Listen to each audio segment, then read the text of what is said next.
His first kill. He was 12. We grew up thinking Sparta was the ultimate warrior paradise. Honor, glory, the perfect six-pack. Hollywood sold us a dream.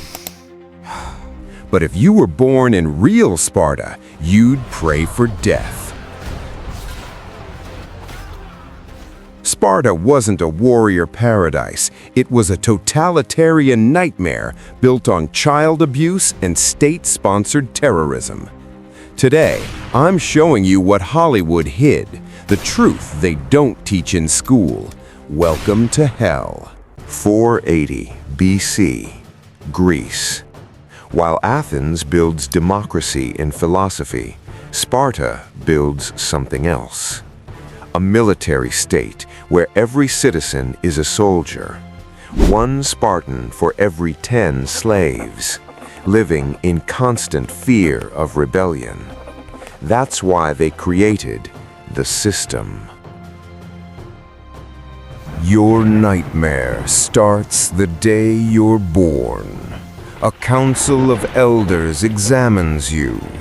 Too weak, deformed, small, they carry you to Mount Taygetos and throw you off a cliff. This is called exposure. 1 in 5 Spartan babies died this way. If you survive, congratulations. The real horror is just beginning. Age 7.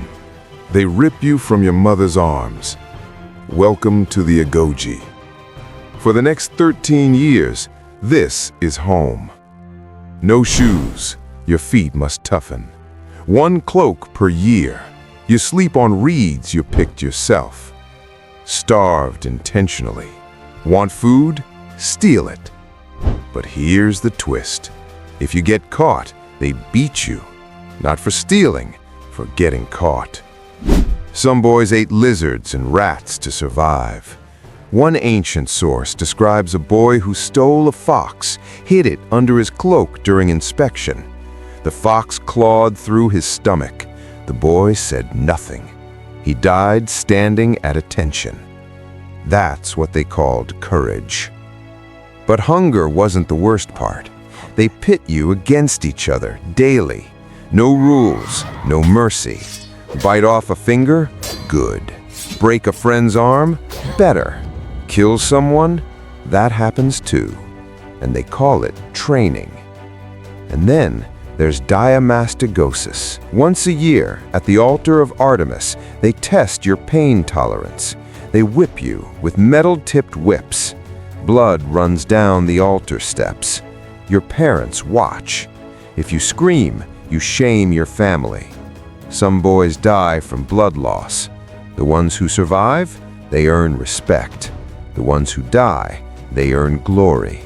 Either way, Sparta wins. Okay, pause. I need to say something.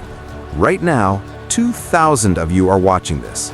Statistically, 30% of you would have died in childbirth. Another 20% dead before age 10. That's half of you, gone. The 50% still watching? You'd be starving, beaten, traumatized children learning to become killers. Speaking of which, Age 18. You survived the Agoge, but you're not a man yet.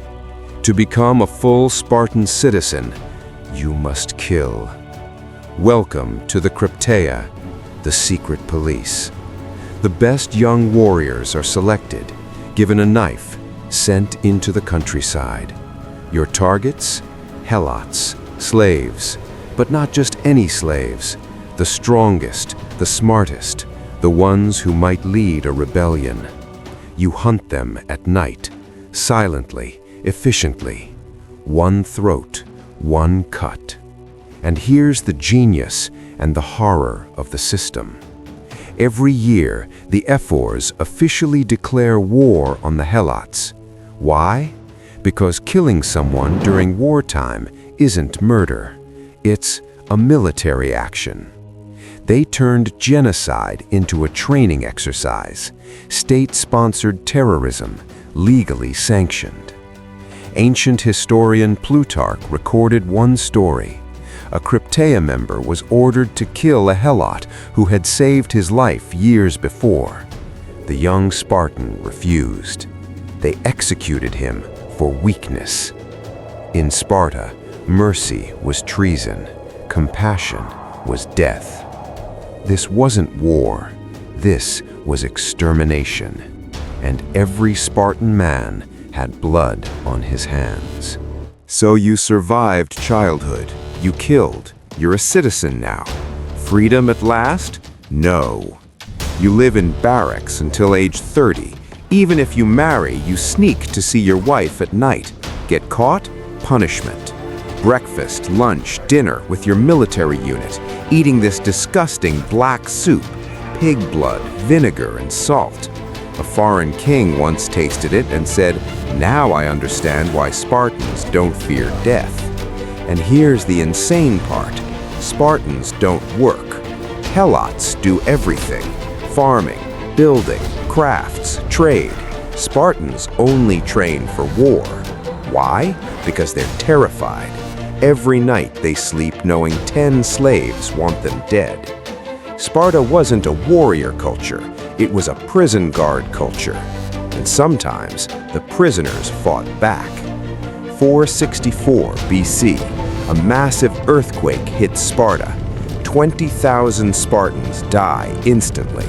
The Helots see their chance. They rebel. For 10 years, Sparta fights its own slaves. They win, barely, but the paranoia, permanent. But here's something Hollywood never shows you. Spartan women. They were the freest women in ancient Greece. While Athenian women stayed home, Spartans trained publicly, wrestled, ran races, naked. Why? To breed stronger soldiers. Sparta believed strong mothers meant strong warriors. Women owned 40% of Spartan land. They ran households, they were educated, they chose their husbands. But don't mistake this for feminism. If you gave birth to a weak son, you watched them throw him off that cliff, and you were expected to smile.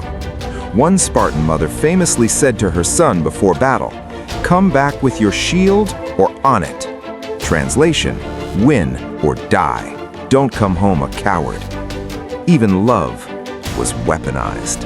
So this system worked, right? Unbeatable warriors feared across Greece. But here's the secret Hollywood doesn't tell you. Sparta lost at Thermopylae, and Greece was saved by Athens, the nerds, the philosophers, the weak democrats. And then something worse happened. Sparta started dying out. Remember, only perfect babies survived. Only the strongest made it through the Agoge. Only warriors who proved themselves got citizenship. By 371 BC, Sparta's citizen population had crashed from 8,000 to about 1,500. They bred themselves into extinction. 371 BC, the Battle of Electra. Thebes destroys Sparta's army. The invincible warriors run away. Why? Because there were so few of them left. Losing even one battle meant extinction. The Helots rebel again, this time successfully. 80,000 slaves walk free. By 200 BC, Sparta is a tourist attraction. Romans visit to watch traditional Spartan rituals performed by actors. The culture that prided itself on authenticity ended as a theme park. Okay, so Sparta was insane. We agree. But here's what disturbs me. People still romanticize this. Spartan mindset, warrior culture. Hard men make good times. We see efficiency, discipline, strength.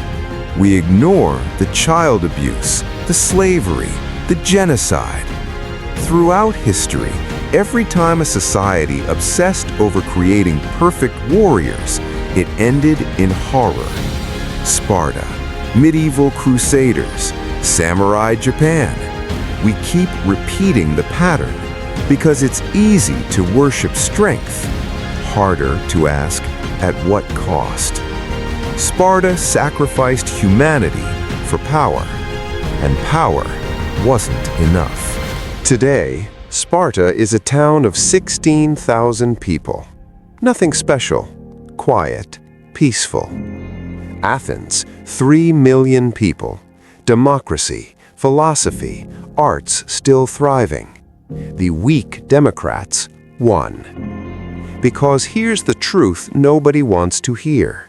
Sparta left behind nothing. No great buildings, no philosophy, no art, no literature, just a legend of how brutal they were.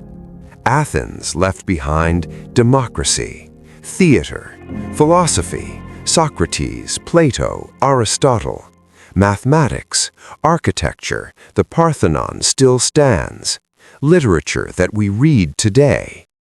Sparta built warriors. Athens built civilization. Guess which one actually mattered?